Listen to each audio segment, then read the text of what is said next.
चुनाव लड़ने में भी एक मर्यादा होती है, उस मर्यादा का पालन नहीं हुआ। जिन्होंने राम की भक्ति की पर धीरे धीरे अहंकार आ गया, उस पार्टी को सबसे बड़ी पार्टी घोषित कर दिया और उसका और जो पूरा उसको मत मिलना चाहिए, जो शक्ति मिलनी चाहिए, वो भगवान ने अहंकार के कारण हुआ। उस मर्यादा का पालन करके जो चलता है वो कर्म करता है, लेकिन कर्मों में लिप्त नहीं होता, उसमें अहंकार नहीं आता कि मैंने किया,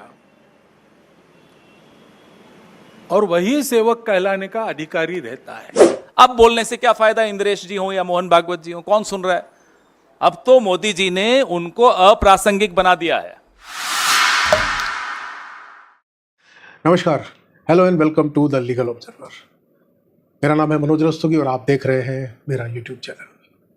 नरेंद्र मोदी जी ने शायद इस बार अपनी शपथ विधि का, जो उनके हिसाब से तो बड़ी रिकॉर्ड वाली थी ना, नेहरू जी का रिकॉर्ड उन्हें तोड़ना था, बराबरी कर पाए मुश्किल से। लेकिन शायद लगता है कि या तो उन्होंने अपने पंडित जी बदल लिए हैं और या फिर इस बार ठीक से अपनी शपथ का मुहूर्त नहीं निकाला। थोड़ा कार्यक्रम का स्वरूप भी थोड़ा छोटा था ना, वो उनके जो विश्व गुरु के जो विश्व वाले मित्र हैं उतना बड़ा तामझाम नहीं था, और आरएसएस के भी जो बड़े दिग्गज लोग थे वो नहीं थे।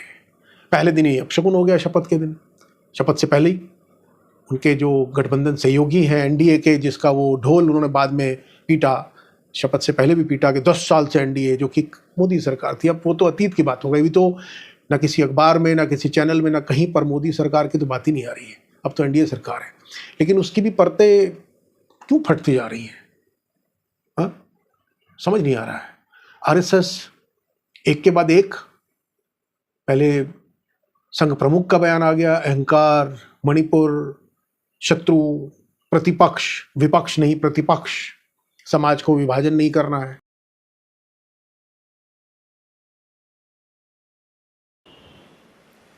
ऐसे से देश कैसे चलेगा भाई? आखिर सबको देश ही चलाना है ना। दो पक्ष है, विरोधी पक्ष कहते हैं, मैं प्रतिपक्ष कहता हूं। वो विरोधी नहीं है, उसको विरोधी मानना भी नहीं चाहिए। वो प्रतिपक्ष है, वो एक पहलू उजागर कर रहा है, उसका भी विचार होना चाहिए। जब चलना है तो चुनाव लड़ने में भी एक मर्यादा होती है, उस मर्यादा का पालन नहीं हुआ, क्योंकि उसका पालन होना इसलिए आवश्यक है कि हमारे देश के सामने चुनौतियां समाप्त नहीं हुई। अब सरकार बन गई, वही सरकार फिर से आ गई एनडीए की, इसलिए हम बहुमती का आसरा लेते हैं। उसके लिए स्पर्धा चलती है। ये स्पर्धा है, कोई आपस का युद्ध तो है नहीं। जिस प्रकार ये बातें हुई, जिस प्रकार एक दूसरे को लताड़ना हुआ, जिस प्रकार प्रचार के दौरान हमारे करने से समाज में मनमुटाव बढ़ेगा, दो गठ बटेंगे, आपस में शंका संशय उत्पन्न होगा, इसका भी ख्याल नहीं रखा गया, और विनाकारण संघ जैसे संगठनों को भी उसमें खींचा गया। टेक्नोलॉजी का सहारा करके असत्य बातें परोसी गई, और उसमें दो पक्ष रहते हैं, इसलिए स्पर्धा रहती है। स्पर्धा रहती है तो दूसरे को पीछे करने का, स्वयं को आगे बढ़ाने का काम होता ही है, होना ही चाहिए, परंतु उसमें भी एक मर्यादा है, असत्य का उपयोग नहीं करना। चुने क्यों जा रहे लोग संसद में जाएंगे, बैठकर अपने देश को चलाएंगे, सहमति बनाकर चलाएंगे। हमारे यहां तो परंपरा सहमति बनाकर चलने की है। अब 1 साल से मणिपुर शांति की राह देख रहा है, उसके पहले 10 साल शांत रहा, पुराना गन कल्चर समाप्त हो गया ऐसा लगा, और अचानक जो कलह वहां पर उपज गया या उपजाया गया, उसकी आग में अभी तक जल रहा है, त्राही त्राही कर रहा है। कौन उस पर ध्यान देगा? प्राथमिकता देके उसका विचार करना ये कर्तव्य है। ये बीज तो आपने ही बोए थे, बोते बबूल हो, फिर वो बबूल वृक्ष बनता है, वृक्षासन करते हुए भी दिखता है। देखा था ना परसों, वृक्षासन का ट्वीट आया था प्रधानमंत्री का। फिर आप सोचते हो उस वृक्ष से आम निकलेंगे, तो वो तो हो नहीं सकता। जब मणिपुर पे चुप थे प्रधानमंत्री, तब बोले क्या मोहन भागवत जी? उन्होंने याद दिलाया कि आपका ये राजधर्म है, आपको बोलना चाहिए। हाथरस पे जब प्रधानमंत्री की पार्टी जो कर रही थी आपके सामने था, तब बोले मोहन भागवत उनको। टेनी पे बोले हों, किसानों पे बोले हों, अग्निवीर पे बोले हों, बिल्किस बानो पे बोले हों, अखलाक और पहलू पे बोले हों, कन्हैयालाल टेलर के हत्यारे भाजपा के सक्रिय सदस्य थे, जब ये बात सामने आई उस पे मोहन भागवत जी कुछ बोले क्या? अब बोलने से क्या फायदा? इंद्रेश जी हो या मोहन भागवत जी हो, कौन सुन रहा है? अब तो मोदी जी ने उनको अप्रासंगिक बना दिया है। और जो रही सही कसर थी 10 साल की, मोहन भागवत जी की चुप्पी ने उनको अप्रासंगिक बना दिया। जब आप अप्रासंगिक बन गए, अब आप बोलते रहिए, कौन सुन रहा है आपको? क्या कहते हैं वो, नक्कार खाने में तूती है, बनने दीजिए, कौन सुन रहा है? अभी इस 2024 में भी राम राज्य का विधान देखिए, लोकतंत्र के पर्व में कैसा है। जिन्होंने राम की भक्ति की पर धीरे धीरे अहंकार आ गया, उस पार्टी को सबसे बड़ी पार्टी घोषित कर दिया। और उसका और जो पूरा उसको मत मिलना चाहिए, जो शक्ति मिलनी चाहिए, वो भगवान ने अहंकार के कारण दिया। जिन्होंने राम का विरोध किया, उनमें से किसी को भी शक्ति नहीं थी, सब मिलकर भी नंबर 1 नहीं बने, नंबर 2 पर खड़े करे। इसलिए प्रभु का न्याय बड़ा विचित्र नहीं है, बड़ा सत्य है, बड़ा आनंददायक है। इसलिए जिस पार्टी ने भक्ति की, अहंकार आया, उसको 241 पर रोक दिया, पर सबसे बड़ी बना दी। जिनके अंदर राम की अनास्था थी, अश्रद्धा थी, और उनको सबको मिलकर 234 पर रोक दिया। कहा तुम्हारी अनास्था का यही दंड तुम्हें है कि तुम सफल नहीं हो सकते। इसलिए जो राम की भक्ति करे तो निरअहकार करे, और जो राम का विरोध करे उसका अकल्याण अपने आप है, प्रभु नहीं बिगाड़ते। इसलिए लल्लू सिंह, उसने जनता के ऊपर जुल्म किए थे, राम जी ने कहा थोड़ी देर 5 साल विश्राम कर ले, अगली बार देख लेंगे तेरा भी क्या करना। ये सारी बातें तो वो थी जो मोदी जी के हिसाब से तो देशद्रोही किस्म के लोग कर रहे थे ना, जो विदेशी ताकतों से जुड़े हुए थे, खान मार्केट गैंग, टुकड़े टुकड़े गैंग, जो भारतीय जनता पार्टी की प्रगति से, मोदी जी के बढ़ते हुए वर्चस्व से, चक्रवर्ती सम्राट के, भारत को विश्व गुरु बनाने के उनके जो प्रयास थे, उनसे जिन लोगों को जलन हो रही थी, जो लोग रिड्यूस हो गए थे। तो ये जो मछली, मटन, मुसलमान, मुजरा, मंगलसूत्र, मैं से तमाम उन्होंने शब्दावली, वर्णावली ही खत्म कर दी थी। मैं मोदी, मैं अहंकार। अब ये बात थोड़ा मुश्किल है। मोदी जी जिस उसमें पहुंच चुके हैं ना, आइवरी टावर में, आत्ममुग्धा के, आत्मश्लाघा के, वो बिल्कुल सर्वोच्च शिखर पर, सर्वोच्च से भी ऊपर जो अगर कोई होता होगा ना, सुपर से भी ऊपर, तो वहां पहुंच चुके थे। वहां से इसको कैसे स्वीकार करें? विरोधी करें आलोचना तो ठीक है, पर यहां तो कल तक जिसे आप मातृ संगठन, पितृ संगठन आरएसएस कह रहे थे, जिनकी वजह से, जिनके जमीनी नेटवर्क से, जिनके बारे में पहले भारतीय जनता पार्टी का हर नेता गर्व से कहता था कि वो आरएसएस से आया है।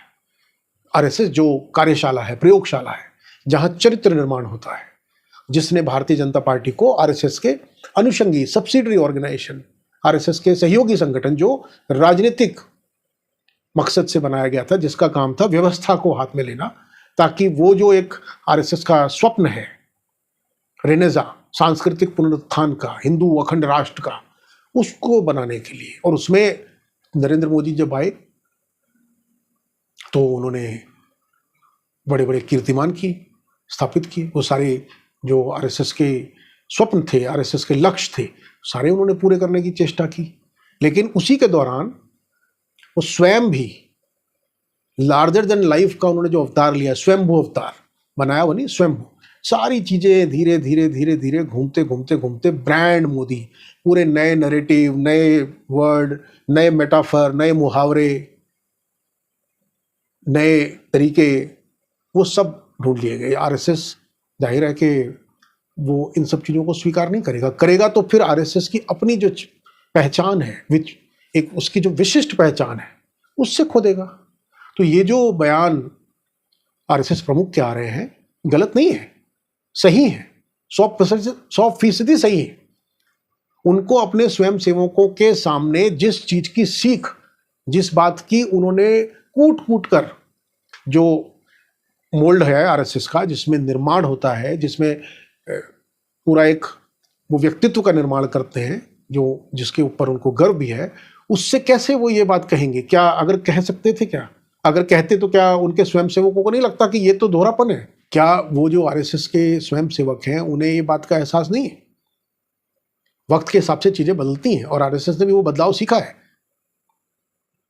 उनका जो पहले निक्कर था अब वो पैंट में तब्दील हो गया बदलते वक्त के हिसाब से, क्योंकि युवाओं को जोड़ना है।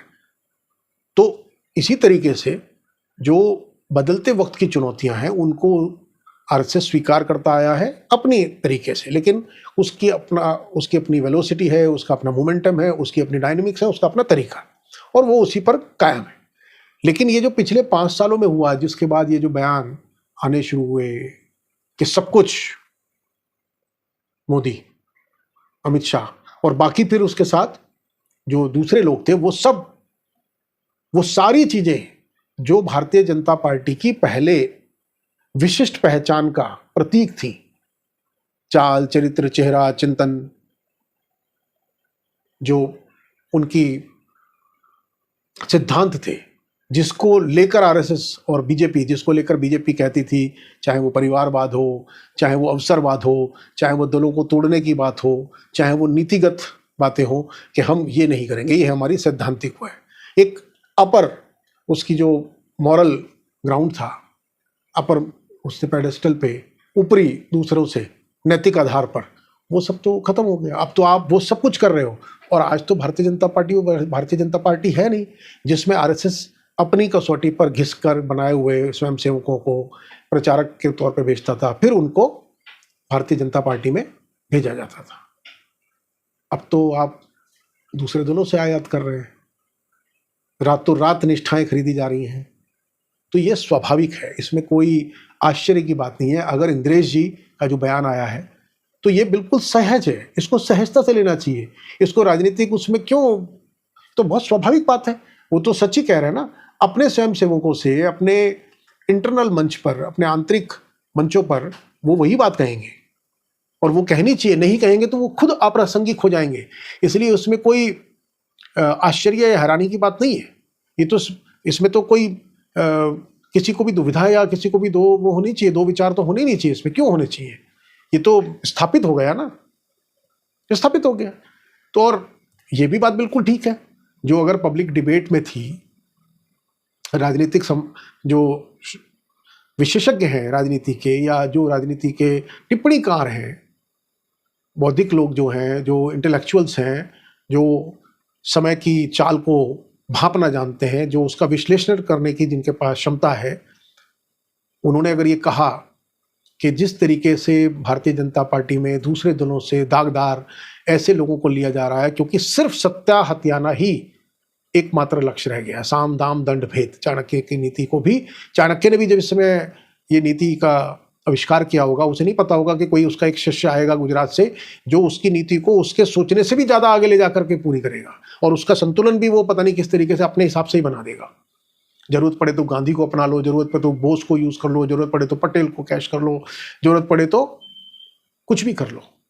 ले आओ अजीत पवार को, ले आओ आदर्श घोटाला के लोगों को, ले आओ अशोक चौहान को, ले आओ ज्योतिरादित्य सिंधिया को, ले आओ जितेंद्र प्रसाद को, ले आओ, जिसको चाहो उसको ले आओ, जो भी हो, कैसा भी हो, कुछ भी किया हो। ना आए तो फिर ईडी छोड़ दो, ना आए तो फिर सीबीआई का इस्तेमाल करो। तो ये जो तरीके हैं जहां एंड मैटर्स बट जो मीन्स है वो मैटर नहीं करते हैं, तो ये आरएसएस की संस्कृति को तो स्वीकार्य नहीं है। तो ये सहज रूप से आरएसएस का यही इस पर टिप्पणी या रिएक्शन होनी ही चाहिए थी, क्योंकि यदि आरएसएस ऐसा नहीं करती तो आरएसएस के अपने काडर के भटकने का, उससे छिटकने का, मोहभंग का वो बहुत भयंकर खतरा आरएसएस को फेस करना होता। आज आप कौन सी स्थिति में रहते हैं? आरएसएस का व्हाट्सएप ग्रुप सुना है? वो व्हाट्सएप ग्रुप उस तरह से बनाया हुआ है, लेकिन ऑफिशियली आज भी आरएसएस के कार्यकर्ताओं ने बनाया हुआ है। हर RW में सब कुछ है, वो चीज़ें हैं, लेकिन तकनीक को वो आज भी भारतीय संदर्भों में, स्वदेशी के संदर्भों में उस तरीके से ही देखते हैं। तो उस नाते बिल्कुल ठीक है, और ये चुनौती नरेंद्र मोदी जी की है, जैसा कि सभी ने समीक्षकों ने कहा था जब उनको सीटें उस तरह की नहीं मिली, जिस तरह का प्रचार, झूठा मिथ्या प्रचार किया गया था। अभी तो बहुत सारी जगहों से चीजें नहीं आई हैं। अभी तो मणिपुर की बात की है, सिर्फ संघ प्रमुख ने सिर्फ मणिपुर के बारे में जिक्र किया, चूंकि वहां जो मेहनत और तपस्या की थी वो RSS ने की थी। महाराष्ट्र से देवघर, और महाराष्ट्र से कितने सारे लोग, सुनील देवघर का देख लीजिए, और बड़े सारे जो लोग जानते हैं उन्हें मालूम है कि कितने लोग RSS के नॉर्थ ईस्ट में, बंगाल में, आसाम में, दूसरी जगहों पे, कश्मीर में, पंजाब में कैसे कैसे इन लोगों ने मेहनत की है। तो आज जो भारतीय जनता पार्टी को जो रनअप मिला है, जो पूरा फाउंडेशन मिला है, उसके पीछे तपस्या, मेहनत उनकी है। और ये बात कि RSS के लोग नहीं इस बार सक्रिय थे, अब इसमें अभी 50-50 मामला ये भी है कि RSS चाहकर भी नहीं कर पाई। उसने कोई ऐसा डिक्टेट नहीं जाहिर किया था कि भाई मोदी को हराना है, जिसकी संभावना कम लगती है। RSS के कार्यकर्ता ने अपने विवेक से किया हो तो अलग किया हो, इस बात की संभावना थोड़ी कम लगती है। तो RSS को भी देखना था कि उसे लोगों की नब्ज से, लोगों की भावनाओं का आदर करना है, वो बात कहनी है जो लोगों को ठीक लगे। ये भी RSS के ऊपर कंपल्शन था, केवल यही नहीं है, केवल यही नहीं है। अगर आज इंद्रेश जी ये कह रहे हैं, जो बाद में उन्होंने यू टर्न ले लिया, उसके तो कारण है, संगठन में विरोध होगा, सरकार में विरोध होगा कि क्या कर रहे हो भाई, अपने घर को वो कर रहे हो। लेकिन अंदरूनी मंच पे अगर वो ये कह रहे हैं मोदी जी के बारे में, तो चलो उन्होंने कहा कि 241, अब किसके आए हैं 241, सबको मालूम है किसके हैं 240, 241। तो वो जो मीडिया के, गोदी मीडिया के चाटुकार, चापलूस, या जो भी उन्हें आप कहिए, चरण सेवक कहिए, जो भी कहिए, जो इस पूरे मुहिम में लग गए कि डैमेज कंट्रोल करो, इस बात को पूछने की तो आवश्यकता थी ही नहीं ना। जब ये स्पष्ट कह दिया गया कि जो ठीक है, ये उनकी अपनी शब्दावली है कि राम के जो विरोधी थे वो सत्ता में दूसरे नंबर पे आए, ठीक है, और जो राम के सेवक थे वो आए, लेकिन एक उनका वो नीचे कर दिया गया, उतने मजबूत नहीं आए क्योंकि अहंकार आ गया था। तो उन्होंने बिल्कुल उसको प्राकृतिक न्याय से या भगवान के न्याय से, जिस भी तरह से आप उसको देखना चाहें, अपनी जो उनकी संस्कृति है, जो उनकी निष्ठा है, जिस तरह का वो यकीन रखते हैं धार्मिक, उसके हिसाब से उन्होंने उसको जस्टिफाई किया। तो ठीक है। लल्लू सिंह के बारे में, जो अयोध्या के सांसद हैं, उसका उन्होंने कहा, उसका क्या स्पष्टीकरण, उसका तो नाम लेके कहा इंद्रेश जी ने, उसके बारे में सवाल नहीं पूछा। उन नारदवंशी, हमारे समझातीय, जो भी तथाकथित समझातीय नारदवंशी है, जो हमारे पत्रकार पहुंचे थे सबसे पहले सुपर एक्सक्लूसिव इंटरव्यू लेने इंद्रेश जी का, और पूरे प्रयत्न के बाद उन्होंने आखिर में उसको उनके मुंह से नहीं, अपने आप उन्होंने स्वयंभू तरीके से जस्टिफाई कर दिया कि ये तो असल में मोदी जी के लिए नहीं था, दूसरे के लिए था। तो ये जो बाल सुलभ हरकतें हो रही है ना, चाइल्डिश, अब इनकी खत्म हो गई, सबको समझ आ गई, सबको पता ही है, और बाकियों से ज्यादा खुद मोदी और उसके अपने जो लोग हैं उन्हें समझ आ गई है, जो उनके अंदर एक भय का, इनसिक्योरिटी का, असुरक्षा का वातावरण है, बोध है, अपराध बोध भी है स्वयं। तो अब जो चीजें हो रही हैं वो कृत्रिम उसमें हो रही हैं, क्योंकि मालूम है कि उल्टी गिनती शुरू हो गई है स्वाभाविक रूप से। तो ये जो RSS के विचारक जो लिख रहे हैं, चिंतक लिख रहे हैं, कोई अगर महाराष्ट्र में कह रहा है तो गलत नहीं कह रहा है, उसका नुकसान, उसका खामियाजा भारतीय जनता पार्टी को हुआ है, और अभी और होगा। अभी तो शुरुआत हुई है, अभी तो स्वेटर की तार खिंची है, अब वो उधड़ना शुरू हो गया है, धीरे धीरे धीरे धीरे या तेजी से। ये अब आगे पता चलेगा। अभी तो संसद का सत्र भी शुरू नहीं हुआ है, अभी तो जिसको कहते हैं हाथों की मेहंदी भी, उसका रंग भी नहीं उतरा है, अभी तो मधुमास शुरू ही नहीं हुआ है तीसरी टर्म का, उससे पहले ही चीजें शुरू हो गई हैं। और ये गठबंधन की राजनीति में कुछ तो होती है, क्योंकि सबको सत्ता चाहिए, इसलिए कुछ उसमें अस्वाभाविक बात नहीं है, चाहे वो कोई भी घटक दल हो, सबको बेहतर पोर्टफोलियो चाहिए, सबको बेहतर प्रभाव, कंट्रोल, बहुत स्वाभाविक बात है, सत्ता है ही इसीलिए। सबके अपने पब्लिक्स हैं, सबके अपने टारगेट ऑडियंस है, उनको उनके लिए काम करना है। तो वो चाहे जनता दल यूनाइटेड हो, चाहे वो अजित पवार की पार्टी हो, अगर वो ये कह रही है कि उसको प्रफुल्ल पटेल को, पहले कैबिनेट मंत्री थे तो वो कैसे राज्य मंत्री की शपथ ले लें, तो उसकी अपने कंपल्शन है। उसके सामने महाराष्ट्र के चुनाव है, अभी झारखंड का चुनाव है, अभी इसके बाद आपके पास हरियाणा का चुनाव है, तो बिहार का चुनाव है, हर साल चुनाव आएंगे सामने। तो ये चीज़ें तो स्वाभाविक रूप से आनी ही हैं। तो इसमें कोई ज़्यादा हैरानी या आश्चर्य की बात नहीं है, ये एक बहुत स्वाभाविक प्रक्रिया है। जितना ऊंचाई पर मोदी जी पहुंच गए थे, अगर वहाँ चुनौती थी ठहरना, रुके रहना, वो थी बहुत बड़ी चुनौती। और उस ठहराव के लिए, उस जगह बने रहने के लिए चाहिए था वास्तविक, रियल बड़ा चरित्र, रियल टैलेंट, रियल स्टेट्समैनशिप, जो उस पीढ़ी के नेताओं में थी जिनका हम और आप राजनीति में जिक्र करते हैं, पुरानी पीढ़ी के। वो तो है ही नहीं। और जब सियार को रंग कर शेर बनाया हो, तो जैसे ही बारिश पड़ेगी वो तो रंग निकल जाना है। इसलिए उसमें इतना आश्चर्य क्यों करना, इसमें आश्चर्य की कोई बात ही नहीं। अब तो ये है चुनौती कि विपक्ष एकजुट रहे। चुनौती अब मोदी जी के गिरने में, उतरने में वो है ही नहीं। वो कारण कौन बनेगा? वो खुद बनेंगे, या आरएसएस बनेगा, या उनके अंतर्विरोध बनेंगे, या उनका जो पितृ संगठन है उसका तो लक्ष्य अलग है। मोदी जी का लक्ष्य अपना था, रिकॉर्ड बनाना था, उनको विश्व गुरु बनना था, उनको परमात्मा का वो शिखर पुरुष बनना था, परमात्मा पुरुष बनना था। वो बन गए, वो अपने उसमें थे। वो तो जनता ने उतार दिया। उनके लोगों को भी समझ में आ गया कि भाई इसका कुछ हो गया है, उम्र का असर हो गया जितना होना था। और ऐसे भी ये होता ही है ना, किसी भी चीज की उसके पीक, उसके चरम की एक समय सीमा होती है, उसके बाद फिर उसका ढलान बहुत ही सहज और स्वाभाविक प्रक्रिया है। तो उसी से मोदी जी भी गुजर रहे हैं और गुजरना ही है उनको।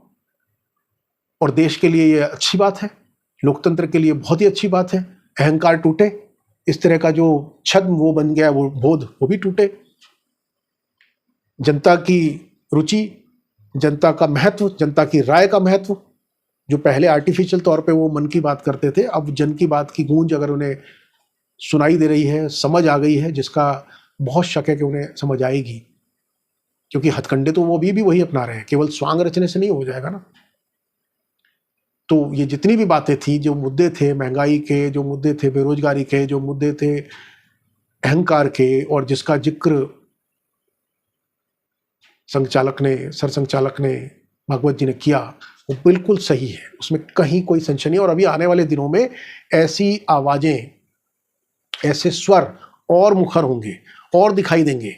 अभी तो ये सामने से आए हैं, वो भी इसलिए आपको दिखाई देंगे क्योंकि प्रचार और मीडिया के जो माध्यम है, सुनने के, देखने के, ऑब्जर्व करने के, वो बहुत है। हर आदमी के पास मोबाइल फ़ोन है, हर आदमी के पास आज यूट्यूब चैनल है, इसलिए आसानी से मालूम चल रहे हैं।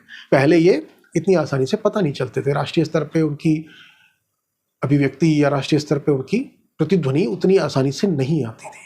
अब आसानी से मिल जाती है क्योंकि अब तो चारों तरफ है। तो ये आने वाले दिनों में खूब होगा और होगा। और अब रियल टेस्ट तो पता चलेगा जब ये लोकसभा का मानसून सत्र शुरू होगा, जब जेपीसी की मांग होगी, जब ये जो बहुत सारी घोटालों की कतार है, नीट है, इससे पहले चुनाव बॉन्ड की बात है, इसके अलावा अभी शेयर घोटाले और फिर अर्थव्यवस्था और फिर बहुत सारी दूसरी चीजें। आप इससे अंदाजा लगा लीजिए किसी आदमी की इनसिक्योरिटी का, कि घूम फिर के वही लोग सत्ता के उसमें हैं, चाहे ओपी के मिश्रा हो, चाहे वो अजीत डोभाल हो, तो उससे बाहर आप नहीं जा सकते। तो अभी कयास लगाने के लिए अच्छा है कि अब नेक्स्ट कौन है। वो गडकरी होंगे, राजनाथ होंगे, शिवराज सिंह चौहान होंगे, योगी होंगे या नहीं होंगे, या कोई और होगा, ये सब लगाए जा सकते हैं। लेकिन एक चीज निर्विवाद है कि विश्व गुरु की वो विश्व गुरु का जो गुरु था वो भी खत्म हो गया, और अब विश्व से भी मुझे लगता है कि वो स्थानीय में तब्दील हो जाएगा। और जैसा कि कई लोगों ने भविष्यवाणी की थी कि वो घूम फिर के दिल्ली में जो एक जनकपुरी के पास एक विशिष्ट जगह है ना, जहां बहुत सारे विपक्ष के नेता इन दिनों हैं, वो वहीं पहुंचेगा आखिर में। तो हम अपना विश्लेषण और जो भी समसामयिक घटनाएं हैं जिनका संदर्भ आपको पता होना चाहिए, वो आपको बदस्तूर बताते रहेंगे। यदि आप हमारी कोशिश से आप प्रभावित हों, आपको लगता हो कि हमारी कोशिशों में कुछ रंग है, दम है, तो हमें अपने कमेंट से अवगत कराइए। बने रहिए हमारे साथ। नमस्कार।